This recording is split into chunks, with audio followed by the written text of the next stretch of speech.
So welcome to Jumbo IS and welcome to our lecture series called Daily News in Shorts. In this lecture series, we cover a particular day's current affairs in a short span of time within 30 minutes. The idea behind this lecture series is very simple. We want you to cover your current affairs on a daily basis, but we don't want you to spend your entire day just reading the newspaper. You need time for other parts of your UPSC syllabus like polity, geography, history, and others, right? Therefore, we will try to cover a particular day's current affairs within 30 minutes so that you spare time for the rest of your day. Okay. Now, just after watching this lecture, you need to revise this lecture as well because revision helps you to consolidate these current affairs in your memory. Revision would hardly take 20 minutes, and you can revise these current affairs from our notes. Those notes shall be shared on our Telegram channel, and the link to our Telegram channel is provided in the comment section below. Okay, so you just have to click on that link. It will take you to our Telegram channel and you can download our notes from there. Okay, so this is going to be your regimen. Please do not forget to watch this lecture series on a daily basis. It should be a daily habit of yours. All right, okay. Let's begin our discussion, but first, let's take a look at the list of topics that we are going to cover in today's lecture. So here are today's topics. Number one is Rupee's REER index at all-time high. We are hearing that Rupee is falling vis-a-vis US dollar. But Rupee is also strengthening on the basis of real effective exchange rate index. Now, what is this real effective exchange rate index? We'll talk about this. Then recently, many articles have featured in both the Hindu and Indian Express.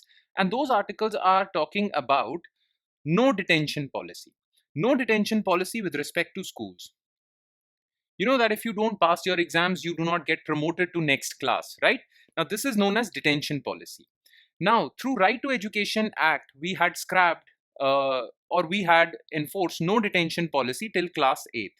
That means if you even fail your exams till class 8th, you will be promoted. But recently, central government has scrapped this no detention policy. So this issue is in the news. We'll talk about this. Then, Ministry of Statistics and Program Implementation is going to come out with a new retail inflation index, basically new consumer price index. So what is consumer price index? What are the issues Ministry of Statistics is grappling with? Okay, we'll talk about this. And in the end, we'll talk about Land Acquisition Act because the protesters, farmers who are protesting against central government in Punjab have demanded that Land Acquisition Act 2013 should be implemented in letter and spirit. So what is this Land Acquisition Act? We'll talk about this too. All right, so let's begin our discussion starting with topic number one, which is related to real effective exchange rate, REER index, which is at an all-time high. Now look, Rupee is hitting fresh lows against US dollar. Rupee is declining vis-a-vis dollar. Rupee has reached or even breached 85 mark. Okay, $1 is now equal to 85 point something. Now this is an historic low. This is a historic low. Basically, Rupee has never fallen this low. But along with this news, this bad news, there is some good news as well. And that good news is related to strengthening of Rupee in REER index. Okay, the real effective exchange rate of Rupee touched a record high. So while Rupee is falling, is weakening vis-a-vis dollar, Rupee is strengthening in this REER index.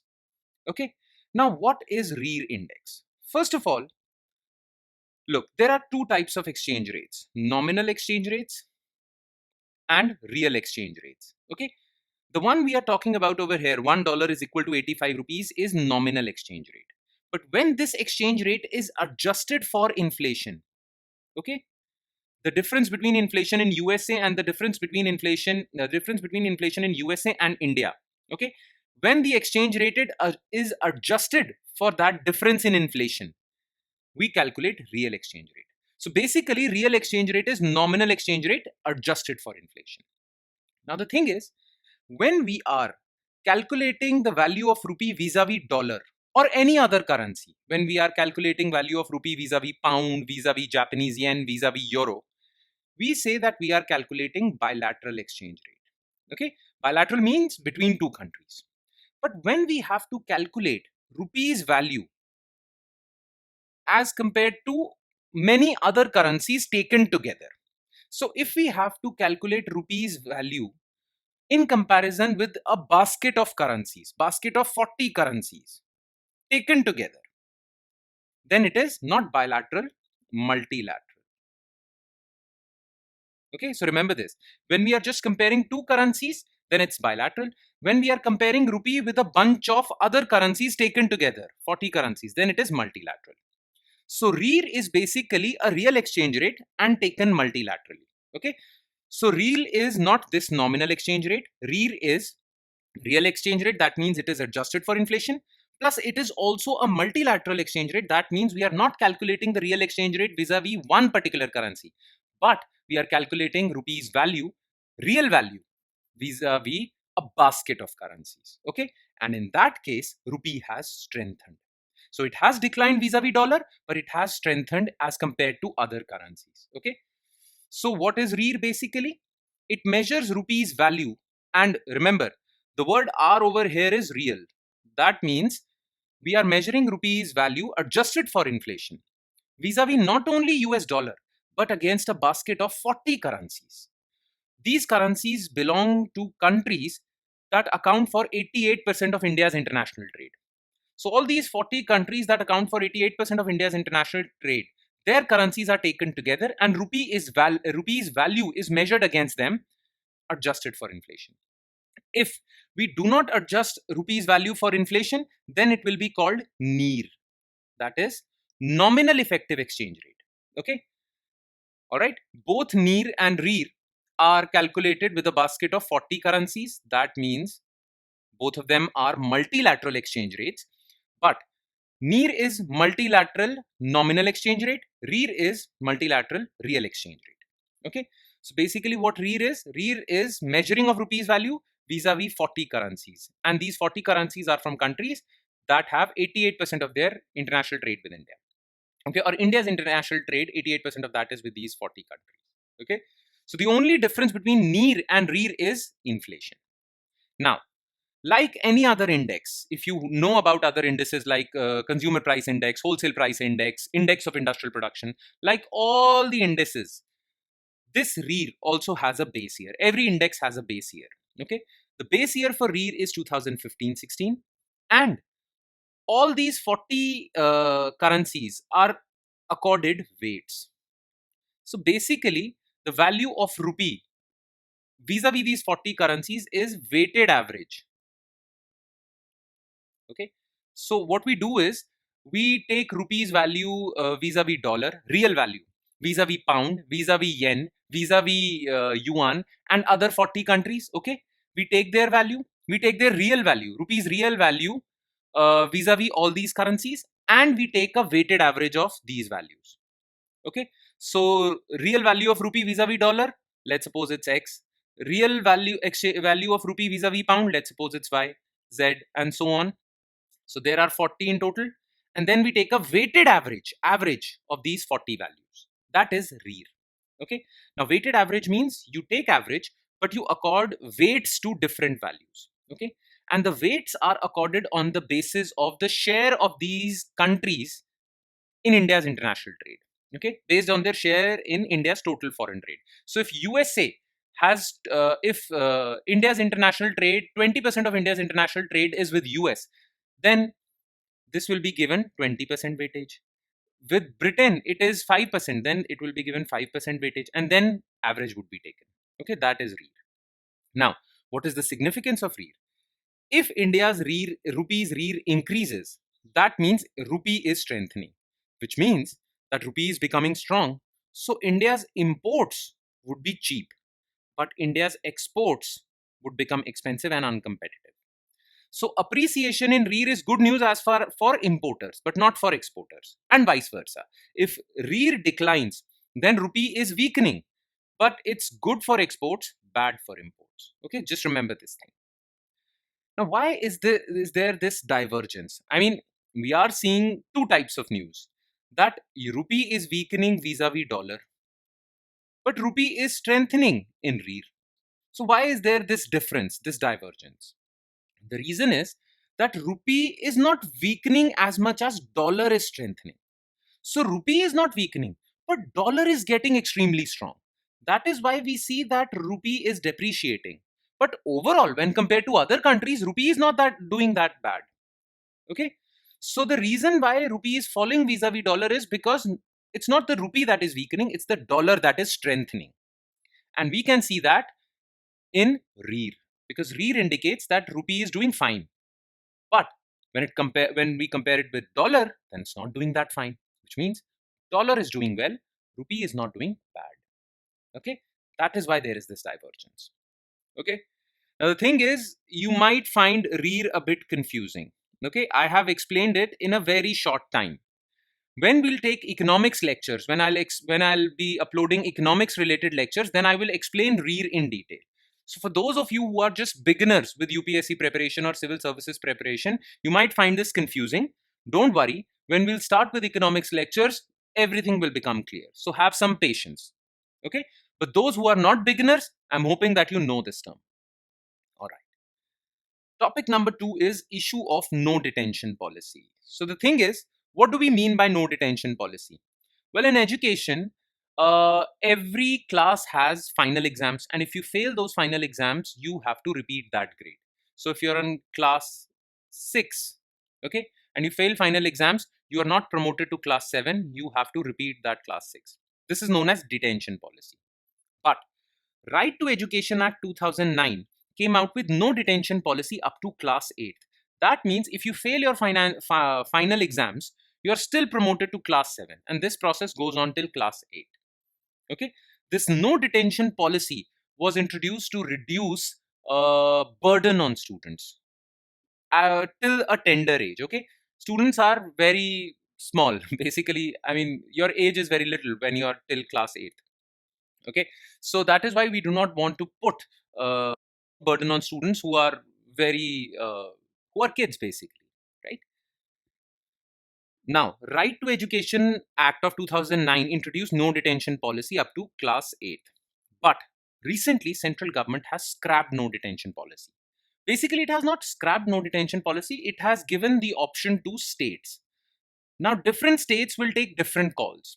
Okay, if a state wants to continue with no detention policy, it is free to do so. If it doesn't want to continue with no detention policy, it can scrap no detention policy. So, through amendment to Right to Education Act, center has put this ball in state's court. Okay, now it is completely up to state governments. Now, what were the benefits of no detention policy? Why was this no detention policy introduced in Right to Education Act in the first place? Okay, now, benefits of no detention policy. Basically, when right to education policy was enacted, it was found out that dropout rate in schools is very high. What do we mean by dropout rate? That students opt out of schools. Students drop out of schools. Okay? And it was found that the reason why dropout rate is high is because many students who are weak, come from weak social and financial backgrounds, find it difficult to cope up with the burden of studies in their respective schools. And when they are failed for, or when they do not do so well in their final exams, they choose to drop out from the schools altogether. They don't want to face the shame of repeating the class, therefore they drop out, right? So because the dropout rate was high, okay, in 2009 the dropout rate was 42.5% pan India. That's quite high. Almost half of the students were dropping out. So to address this problem, no detention policy was introduced in Right to Education Act. Okay, now if the students are promoted and special care is taken to address their learning needs, then they won't drop out. Okay, in fact, national average was 42.5%. In the case of SCs and STs who come from weaker social and financial backgrounds, the dropout rate was even higher, more than 50%. Okay, so it is to reduce the dropout rate that no detention policy was introduced. And many experts say that no detention policy was successful in addressing the huge problem of dropout rates, because from 2009 till 2024, no detention policy was in place, and it led to the reduction in dropout rate. Dropout rate reduced from 42.5% to 12.6% by 2024. Okay, so this policy worked in reducing dropout rate. And if dropout rates are reduced, then more children are attending schools. More children are attending schools, then more education is being imparted, and that is good for the country. Because these people, these kids who are kids today, are going to lead our nation in the future. So they need to be educated. And they can be educated only if they are attending schools. Okay? Now, the thing is, that in 2024 central government scrapped this no detention policy from Right to Education Act. Now it is up to state governments. Okay, if they choose, they can do so. If they want to scrap it altogether, they can do so in their respective states. Now, why did the government scrap this no detention policy? Surely, no detention policy must be having disadvantages. Okay, and many experts have argued against no detention policy. Now, what are their arguments? First of all, they say that because of no detention policy, there has been a decline in educational standards. There has been a decline in learning outcomes. The thing is that detention policy actually serves a purpose. It instills some amount of fear or urgency for students to do better. Okay, it instills some urgency in students to work hard and do better. Now, with no detention policy, students are not incentivized to study. Even teachers are not incentivized to improve their teaching methods, because students know that even if they fail the exams, they will be promoted to next class. So, because of that, students are not putting in that much effort. Even teachers are not putting in that much effort. And that is why the overall educational standards have declined.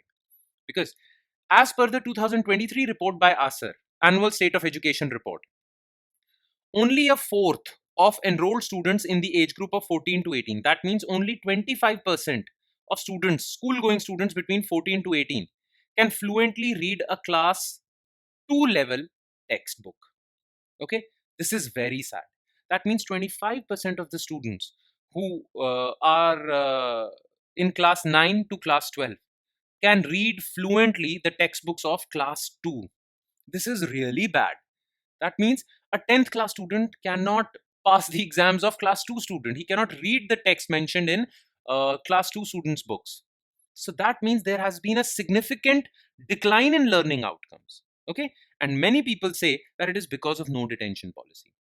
In fact, because of no detention policy, there is no separation between good student and bad student, hardworking student and non-hardworking student. So there is no incentive for even good students to do well in the exams. Okay, and that is why they are not putting that much effort. In fact, teachers are also not putting in that much effort because they do not care about the result anymore. They know that all students are going to get promoted.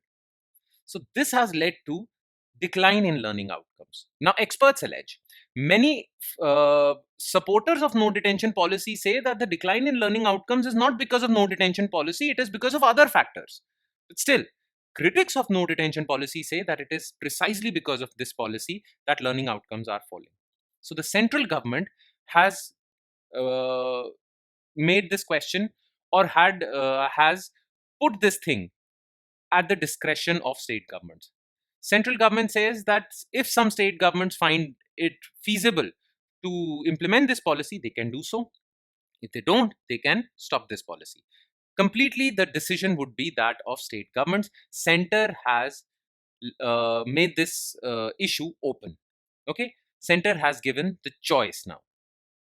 Okay, because there are arguments in favor and against this policy. So central government has said that do as you please, do whatever you want to do, keeping in mind the learning outcomes of students, education in India.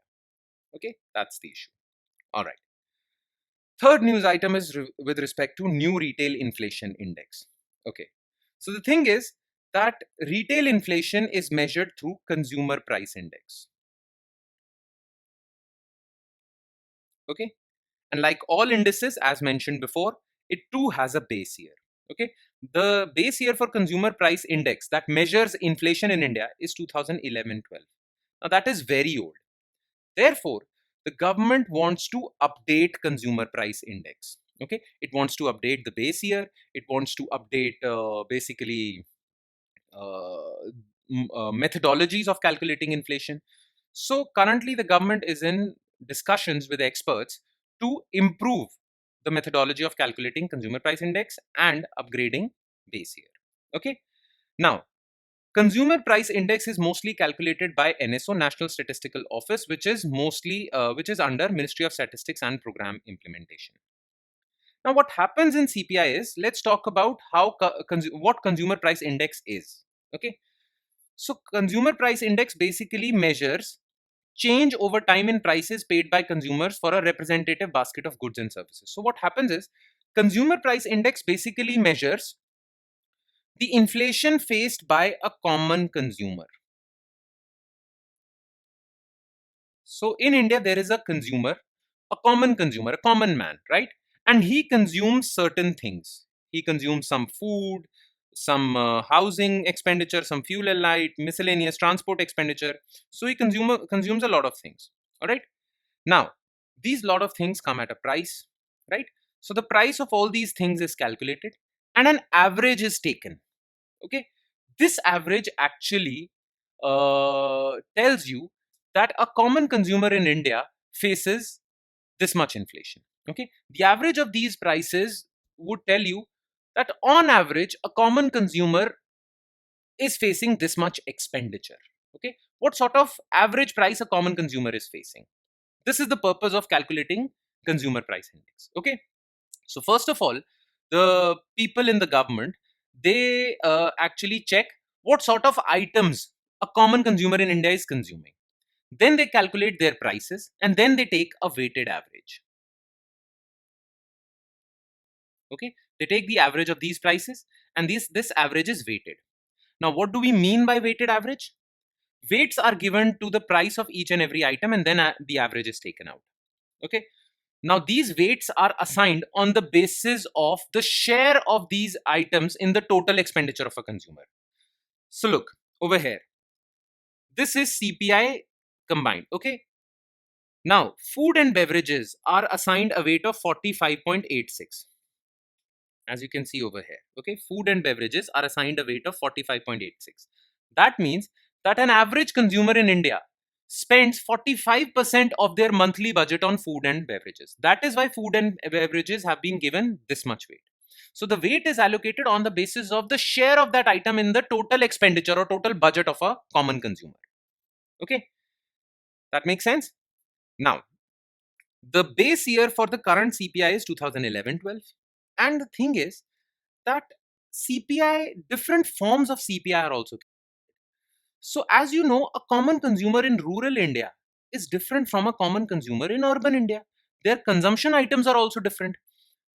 Rural consumer consumes different things.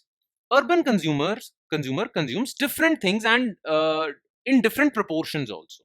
Okay, so we calculate CPI rural, CPI urban, and we also calculate CPI combined for all. And weights are different in each category. So food and beverages category have a higher weight in rural, lower weight in urban, and average in combined. Similarly, housing has this much weight, transportation has this much weight, so on and so forth, and a weighted average is taken. Now, CPI rural, urban, and combined are calculated by NSO, which is under Ministry of Statistics. CPI agricultural labor, industrial worker, and rural labor is calculated by Department of Labor. Okay, so there are different types of consumers also. Okay, but CPI combined is something that is calculated on average for all Indians. Okay, and this CPI combined value is used by RBI to control inflation also. Okay, now what sort of issues Ministry of Statistics and Program Implementation are grappling with? Okay, because it is not that easy to come out with a new series of CPI or a new type of CPI. Currently, the government wants to update CPI, but it's not that easy. Why? Because there are a few things that they need to take care of.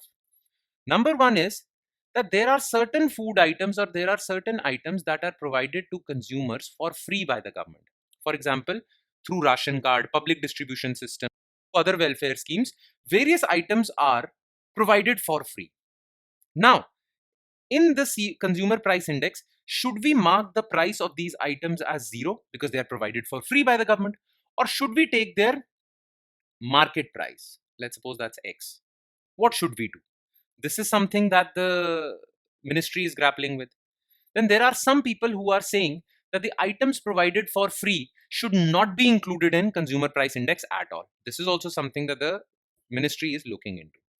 In fact, International Monetary Fund says that the items provided for free shouldn't be included in the index altogether. Okay, this is the case. So these are the issues that we need an answer to. Okay, and MOSPI is grappling with these issues right now. But You need to be familiar with the current regime. Okay, when the new regime will come, then we'll study the new regime, but the current regime is this. Okay, and last news item is Land Acquisition Act 2013. Okay, Punjab farmers have been camping at the borders of Punjab and Haryana demanding legal status for MSP, okay, and many other demands. So these farmers are protesting for making MSP a legal guarantee, and they have also put forward other demands as well. One such demand is proper implementation of Land Acquisition Act 2013. Okay. Now, what is Land Acquisition Act? You see, government has to acquire land for public purposes.